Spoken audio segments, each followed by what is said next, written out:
bulging wallet. All you have to do to make millions overnight is marry a rich man and then divorce him and take his money. Money can't buy you love, but it can help you hire a matchmaker. Membership fees range from approximately $15,000 up to $300,000. And a lawyer. I said, do you love her? He said, yes. And I said, do you trust her? Well, he said, let's just say there will be a prenup. They have prenups, they have mid-nups, they have post-nups, they have all, it's already all contractually arranged. Oh yes, billionaire love and marriage goes together like divorce and disparage. Man will marry and then be taken to the cleaners, and then marry again and be taken to the cleaners. Don't even think about getting married. True love is definitely possible if you're very, very rich, but not if you base your relationship on your status as a rich person. Love is a battlefield even for the mere mortal, and the billionaire has so much more to lose.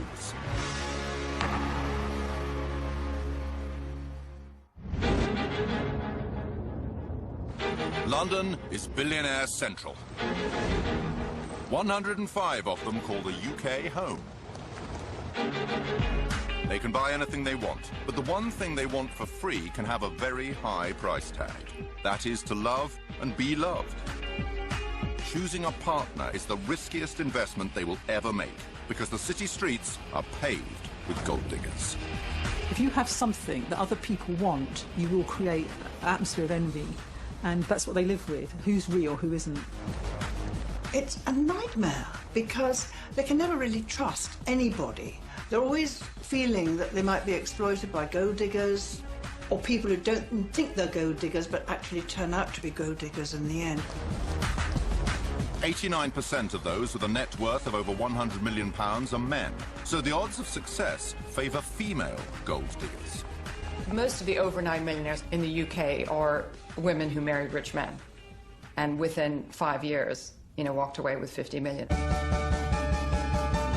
Men being men, they are attracted to a good-looking girl. For them, it's equivalent to a woman having a particular designer luxury handbag. Their major accessory is what they have on their arm. Following a few top tips can make becoming a rich man's arm candy a piece of cake. You do have to look good, but less is more. And to look elegant is more important than to just show it or, have everything on display. If you want to nab, a male super rich man, the first thing you do is you have to hook him on sex. And when a man is absolutely deliriously, sexually high, he's unlikely to ask for any sort of financial arrangement, because it might put you off sex immediately. You do need to have a certain amount of intelligence, so you do need to read the newspapers or keep up. But at the same time, don't keep giving your opinion. Always be a good listener, because if you're a good listener and always agree to everything, well, you get on a lot better with men, I find. Rather than having a two-way dialogue, conversation, flirting, thinking how they can make the other person feel good, they're often only able to talk about themselves. There's one way the super-rich man can guarantee a beautiful woman will hang on his every word. Reward her. There are plenty of websites designed to help. You can have all the money in the world, but if you don't have anyone to share it with, what's the use? When you use seeking arrangement for the billionaires, all they've got to do is click a couple of buttons and voila, you've got your ideal woman. Seeking Arrangement is one website that offers to bring together 700,000 sugar daddies and 2.6 million sugar babies.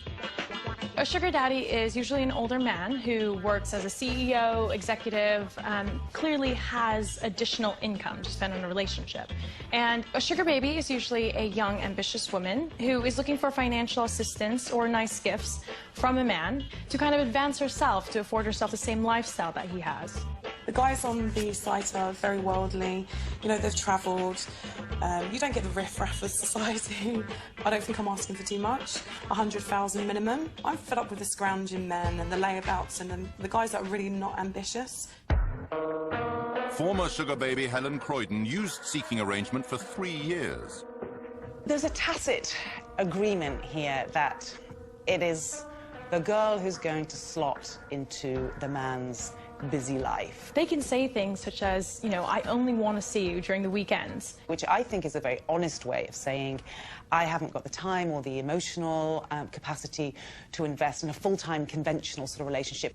A lot of the guys will offer you know, luxury gifts, so perfume or designer handbags, could be shopping trips, help with your rent as well.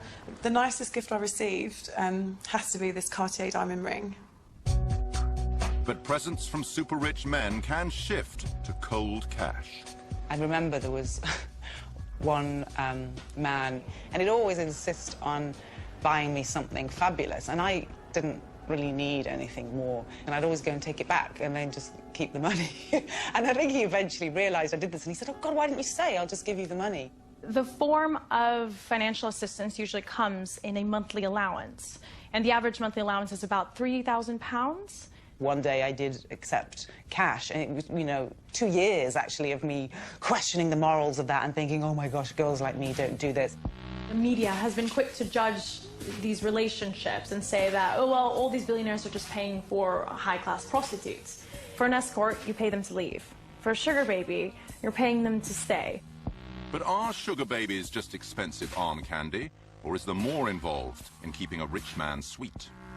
I think just like anyone else, they had a need, a sort of a romantic need to spend some intimate time with one person. Sex is part of that. It's not about having sex with somebody and getting paid for it. It's about providing a certain relationship and having the chance to share their wealth.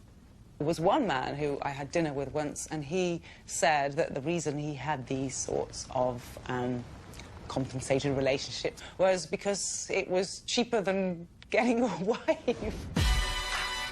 Coming up. So nice to meet you. How the services of a matchmaker can save the billionaire bacon. If you're sitting across the room from a gold digger, trust me, they tell you that they want a man with money.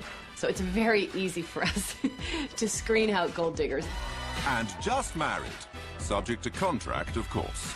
For the super rich, it can be incredibly important to have a prenup. It's not exactly Fred Astaire and Ginger Rogers romance time. We're talking serious legal agreements. It's the one thing that makes you feel absolutely sure that you're being married for love. Oh, thank you. Billionaires can buy pretty much anything they want, except the big one, true love. Yes, gold diggers and sugar babies flock to date them, expecting their gift and hoping to marry them, perhaps. But real love is elusive. It's no wonder that some billionaires are prepared to spend hundreds of thousands of pounds on the services of matchmakers to keep ne'er-do-wells at arm's length. If you're sitting across the room from a gold digger, trust me, they tell you that they want a man with money. So it's very easy for us to screen out gold diggers. Based in San Francisco. CEO Amber Kelleher and her team help the super-rich, both men and women, stay safe while searching for love. They can't go online because once you put who you really are, you can be searched immediately. You can go onto Google, you can find out someone's income. To not work with a professional matchmaker it's a no-brainer. We have 2 new elite clients that are on hold together and exploring a relationship. So the billion-dollar question, how much does it cost to keep gold diggers at bay? The membership fees range from approximately $15,000 up to $300,000. It depends on how many offices you want working for you, how many countries you want. We have 10,000 on average people apply per year, and we work with 200 of them. We have a phenomenal woman that's come on board. She was referred by one of our most important relationships. Amber's small, carefully selected client base has equal numbers of men and women. But although women make up just 10% of the global super-rich, they represent 80% of those applying to be taken on by Amber. That could be very shocking maybe for people to hear. You think, my goodness, don't you work for all the wealthy men? We would if they were smart enough to call us. But this is Carolina, and how do you pronounce your last name so that I don't... It's complicated. Carolina Żarzyniak. What are 2 things that you can share with us that you're excited about? Carolina is a former professional tennis player who started a couple of businesses and then invested very wisely. Sometimes I'm wondering if the men that I'm dating are more interested in, you know, what I'm worth, or some of the contacts that I may have. You know, there's always that wonder if they're interested in you for the right reasons. It may be deemed socially acceptable for a super-rich man to marry a beautiful, younger and poorer woman, but it's not for a super-rich woman to do the same. So, the pool of potential partners is significantly reduced. Is it that we know the gentleman first that appeals to you, or just the fact that maybe you're no longer in charge of your dating life and we're taking over? Nice meeting you. Nice to meet you. Carolina is joining an elite matchmaking club. But there's another section that's even more exclusive. Well, we have what's called the CEO Club, and just 10 people per year are able to become part of this elite group. And they pay $150,000 to be part of the group, and then there's a success fee that matches that. 43-year-old David Boyer is someone Amber is thinking about inviting into the CEO Club. He made his millions working for McKinsey and eBay. So nice to meet you. Thank you for, Now, with great financial stability, he's looking for a long-term love. Well, clearly I'm looking for somebody who's fun and funny and attractive and intelligent, and who, when I talk to them, actually they get a sparkle in their eye. It's the best friend that I'm looking for. The Wingtip, an exclusive social club with a boutique attached, is just one place Amber takes her top clients. Hi, David. Good to see you. This is Louise. Well, if you're an elite client and you join the CEO Club, where I personally work with you, I'll be at the TED conference, I will be at Sundance, I will be having private events on Necker Island. I am always looking for that special someone that could be a perfect match for my client. And the client determines what the level of success is. It's not just necessarily about that marriage certificate. Happily ever after for the prudent billionaire means riding off into the sunset with the one. But first, making sure the paperwork's in place before any pealing of wedding bells.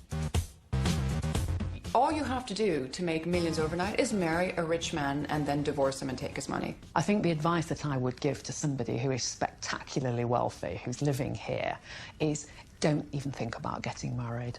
Formidable divorce lawyer Raymond Tooth, known as Jaws, fights for the wives of the rich and famous. I say this, and I hope I don't get any hate mail. The fact is that the best career for a woman is to marry a wealthy man without a prenup. I mean, there was a famous case where a man was worth about 20-odd million. Marriage lasted 3 years, no children. She came into it with nothing and ended up with 5 million quid. 5 million quid tax-free. Billionaires who want to avoid being the get-rich-quick scheme for a prospective wife or husband need a prenuptial contract.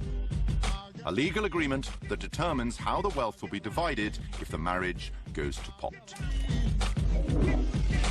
They're also handy for preventing arguments about which partner gets to keep tricky woo, and in one case even dictated the final destination of a taxidermied horse.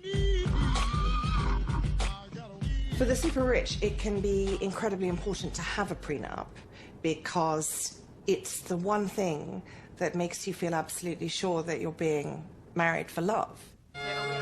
Aisha Vardag is a top lawyer known as the diva of divorce. And that's in the chronology. It's been served on everything about the couple, so they know that it was all after their separation. In 2010, she won a landmark case that strengthened UK prenups and brought them in line with Europe and the rest of the world. So, as she marries for the second time, she's practicing what she preaches. The happy couple have already gifted themselves a prenup.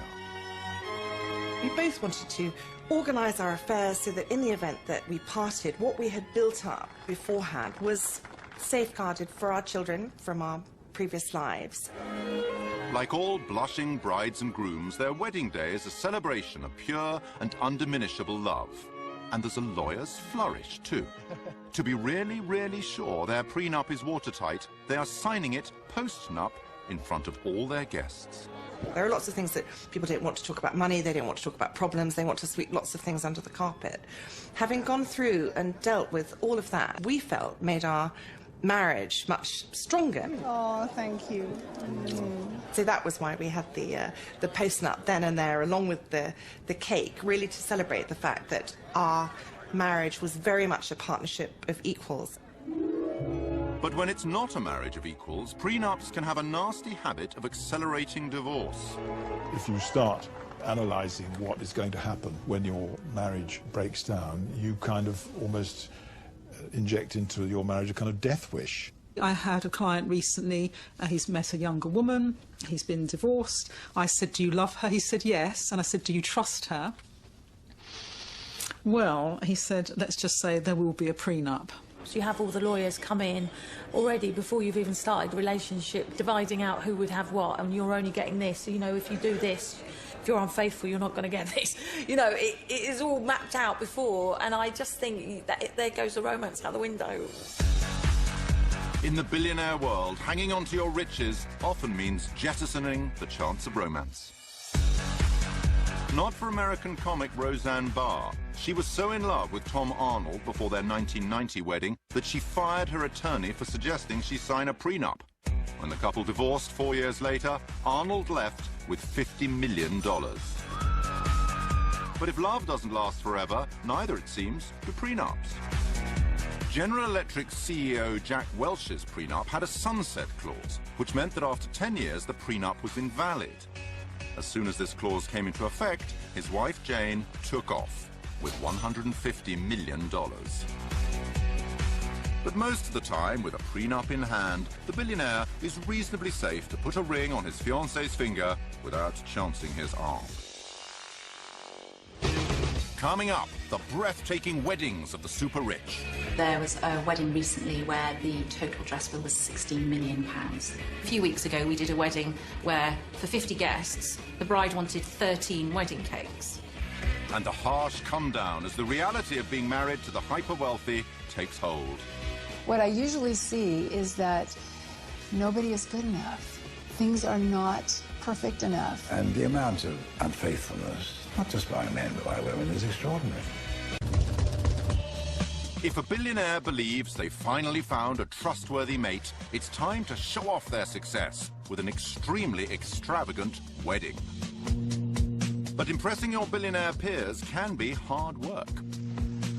We have brides now wanting to get married at the top of a volcano and actually flying their guests up there, or getting married on a glacier and actually getting their guests transported by private jet to glaciers. There's almost this one-upmanship that's going on. There's pretty much nowhere left where somebody hasn't got married. I've heard of a bride recently, they literally hired the whole of Versailles for the weekend.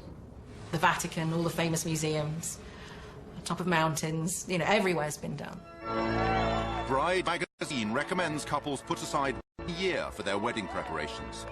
Time to safely complete 44 key tasks. For the super rich, there is almost no end to the demands. One wedding that I heard of recently, which I thought was absolutely phenomenal, was they actually installed a perspex layer into a lake so all the guests could actually walk on water. We might get a request for something slightly different, like an entire orchestra, for example, or a ballet, for example, which has happened on 2 or 3 occasions. You have everything from elephants to flamingos to penguins, and I've heard of a wedding recently where they literally dressed up a troop of horses as unicorns. Sometimes it's about holding people back, and you know, it's not appropriate to arrive on an elephant in the middle of London. Wedding bells, wedding bells. The biggest show of all is the wedding dress. There was a wedding recently where the bride herself and all her bridesmaids wore Vera Wang bespoke, and the total dress bill was £16 million. As the average price of a London home is £500,000, these dresses would buy 32 addresses in the capital. The super rich certainly have their cake and eat it. I think one of the most incredible cakes I've ever made was an 18-tier cake. The cake ended up being about 8 foot tall. It had about 10,000 sugar flowers on it. So, and that involved 6 people working constantly on that cake for a month. The most expensive cake we have ever commissioned cost us nearly £46,000. mainly to do with the fact that we flew the cake maker and her kitchen to another part of the world. We've certainly used edible 24-karat gold a number of times on our cakes. It really doesn't taste of anything, and it's just very decadent. I think it's the sheer opulence of it, the fact that you can eat gold. So, cakes are worth their weight in gold, but they're cheap compared to the cost of hiring a platinum-selling superstar. Enrique Iglesias, for example, we were asked to get him on a Monday for a wedding on a Friday. I heard recently that Michael Bublé played at a wedding for £1 million. The demand for these performers has gone up. Their price has gone up, so it's now stratospheric money. And then when they turn up, they're not going to do 2 hours, they're going to do 20 minutes. It's hard work being a guest at a super-rich wedding. Now there are weddings that are lasting literally 7 to 10 days, involving, thousands and thousands of guests, several days of feasting. Those can be quite challenging, and they can be quite tiring for guests, because eating fabulous food and gorgeous champagnes and eating lots of seafood and caviar, it can get quite weary for people. But there are rich pickings to perk up the guests, who can expect a little more than sugared almonds. There was a groom and bride who wanted to do an amazing gift, and they gave each one of them a Rolex watch. And so the Rolex watch was incorporated into each of the bouquets for these 500 female guests. I think the most opulent or extravagant gift we've ever seen given was a small wedding for a group of Asians, there were 22 of them, I think, and they were all given the keys to a car. £18,000 is the cost of an average British wedding. For billionaires, that could be the cost of just one goodie bag. I think you could take the Kim Kardashian wedding and actually triple that, times it by 10, and I think we would still not get anywhere close to what the super rich are doing right now. Kim Kardashian's wedding to Kanye West is estimated to have cost $10 million. It would have taken 8 of these to add up to the most expensive wedding of all time. As far back as 2004, Venetia Mittal and Amit Bhatia managed to spend $78 million. 12 Boeing jets were hired to fly guests from India to France. Festivities went on for 6 days, but after less than 10 years together, they separated. A result that wouldn't surprise the researchers, who in a recent survey of 3,000 couples found that the more spent on a wedding, the greater the chance of divorce. Money makes life easy. Being ultra-rich, I don't really know how easy that is. I'd like to see how long those relationships last. A dream wedding becomes a nightmare marriage, especially fast for the bride who discovers her groom is not the man she thought he was. A couple were set up, and she went and Googled him, and basically saw a slew of businesses, net worth, rich list, and said, okay, great. Anyway, they were married within a couple of weeks. Anyway, it turned out that she'd Googled the wrong person, and that there was another person with exactly the same name who did exactly the same. It was a very, very common name. And by the time she found out that she'd married the wrong guy, she was married. So anyway, that marriage didn't last very long. Problem 2, a successful fortune hunter may want an early return on their investment. In a relationship of billionaires, obviously all the hard work happens before the marriage. Now, in ordinary marriages, the relationship, the courting is the fun bit. You're in love, you're having a great time. The work comes in when you get married. What I think is different amongst the billionaires and the super rich marriages is that that's when you stop working. You've got the bank account. If you walk away from the marriage, you've got what you wanted. If you didn't want the man in the first place, why invest any work into the relationship? Even the wives who married for love do well to live happily ever after. Sometimes they'll discover their prince has turned into a despot. If you have financial wealth, you can really get into things having to be a certain way. There's that old saying, he who has the gold makes the rules. They can't understand that we might give them a boundary or say, you can't do this. I know, what do you mean you can't do this? I do anything I want, is the approach, I am master of the universe. When they're in the office, everybody thinks they're wonderful, and when they go home, their wife think they're just the same as they always were, mediocre as all the rest of us. I've seen such thumping narcissism amongst very rich men that they do actually believe that they are fascinating. And as my husband often says, you know, the richer the person, the more they think their opinions are valid. The men that I've coached, they are people who have everyone say yes to them. So I might just want to go hunting and shooting today. Women have to fall into line. They're expected to be like add-ons to their lifestyle, so they're there when they want them and they're not there when they don't want them. At first, wealthy wives are happy to take a back seat if they've got a chauffeur in the front. But the joys of luxury living have their limits. If you have everything, you have housekeepers, you have nannies, you have dog walkers, you have personal trainers, what do you do all day long? The women get to know how to amuse themselves with shopping, spa treatments, surgery, holidays, girls' night outs, all the things that women might like to do. Women are not as happily employed during the day as they